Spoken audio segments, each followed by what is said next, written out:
If you've played 4K before, you're probably aware of the different type of stream patterns there are. Index streams, jump streams, hand streams. These are also used within 10K maps as well, but they're a little bit different, and it can be intimidating trying to incorporate these into your own maps, as there's so many columns, and there might be some skill level concerns. After doing some thinking, I feel like there's a number of different category of streams, each with their own benefits and concerns, and that's what we'll be discussing in this video, including some map examples. This first pattern is the Sequential Staircase stream. It's essentially any sequence of notes that follows one after another like this, without skipping over columns. Sometimes these can change directions, usually after 4 notes, and they're mostly mapped to 1/4 or 1/2 rhythms, though that depends on the song and what exactly the mapper is trying to represent. The main benefit you get from this basic stair pattern is how visually identifiable it is. Really, all the player has to read is the finger of the first note, the direction of the stair, and any additional direction changes. This is because for the first finger you start on, the subsequent note would be the very next finger, and it kind of follows a visual line as you're playing through it. But this also leads to its main drawback. Hitting this type of pattern is kind of hard, especially at higher BPMs, and I mean hitting it cleanly and accurately. Seriously.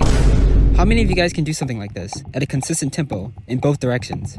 I had more trouble going outwards, but I've gotten better at this over the months. So usually this pattern is reserved for higher star maps, 3 stars and up. And again, it really depends on the BPM and for how long the pattern is sustained. As mentioned in the previous mapping video, because of the visual nature, it's a great way to represent pitch relevance, or even just as sort of incremental changes within the music.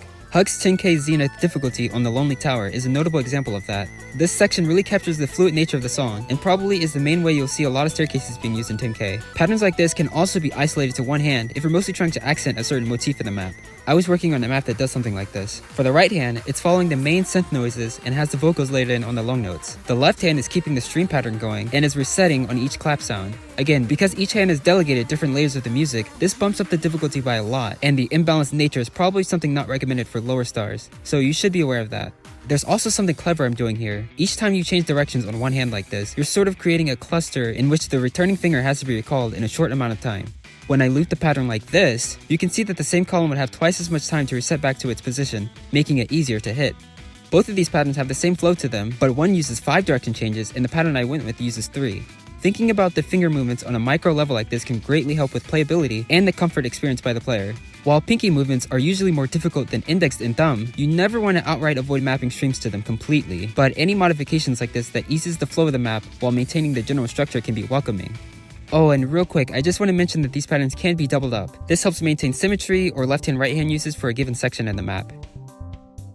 This next pattern is the Split Staircase Space Streams? I don't know if they have an official agreed upon name, but these are staircases that are disjointed, usually by one column and can be wider, though not as often. These are found in a wide range of difficulties and can induce more variance and complexity into your maps. The main benefit from this pattern is that it takes up more space, visually. If you're trying to balance each hand, or trying to cover the entire playfield, you're able to be twice as wide compared to the normal staircase stream. Column spacing is a topic for another video, so don't worry about that too much. These patterns can also be easier to hit, physically, because you're able to use more of a wrist twisting motion, and they often only have 2 or 3 notes per hand, since it's so wide. The downside is that they can be visually ambiguous and more difficult to read, as well as adding awkwardness if used in conjunction with other patterns, but most of this really depends on how they're used. My favorite example of this is the level 18 difficulty of G59.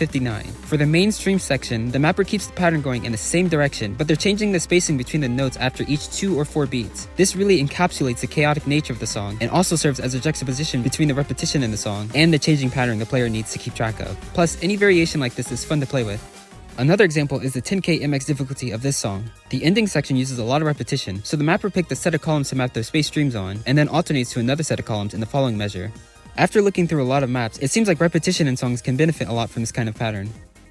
This pattern is bracket streams. This is found in a lot of Hyperstreams maps. In fact, it's pretty iconic to its mapping style. They're actually really difficult to hit, and are probably one of those things that don't get reflected accurately in the star rating for 10K. So you'll only encounter this in high star maps or unranked maps. Even when you crank the density down, I can barely get an A with these type of patterns. This has the same benefit of the space stream, in that it takes up a lot of column space. If you were mapping 4K handstream style charts from Eterna, this would be one of the ways you can sort of mimic that style on 10K. As mentioned, the downside is that it has a high skill floor, so you really gotta be aware of that when including this into your maps. Or maybe you are going for a more challenging experience.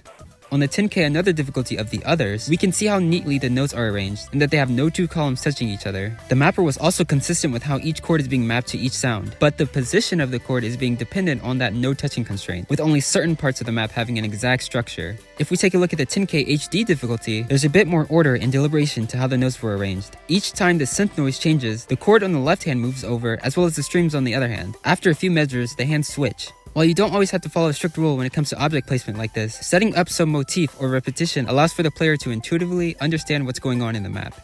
The patterns used in most high-star 10K ranked maps are these jump streams. It's exactly how it sounds, normal streams with jumps or hands thrown in every few beats. The difficulty that comes with using this type of pattern is that it might be hard to balance the columns well if you don't really know what you're doing, especially if you're going for an easier map with lower density. Looking at the gravity difficulty of Completeness, we can see how the stream is being mapped to one hand, and the other hand has the chords, and at some points the blue tick marks also get chords mapped to them. There even seems to be a little PR usage within the streams. An important thing to pay attention to is making sure the sounds that you map jumps, hands, or quads to are consistent throughout the entire section of the map. Okay, this map might be a little messy, but at least it plays somewhat comfortably, I guess. Either way, if you're used to mapping hand streams in 4K, just take those same ideas and think about incorporating bigger chords or wider streams to really fit with the bigger playfield. That's all the main stream patterns I want to cover in this video, as you don't really see many streams like this. At least not in ranked maps. Remember to not be afraid of using pinkeys for streams, and it's okay to isolate streams to one hand if you're going for a specific structure for the song. Some patterns are probably better for harder or lower difficulties, so keep in mind the perceived difficulty and the comfort the player might experience, and understand the intention you're going for.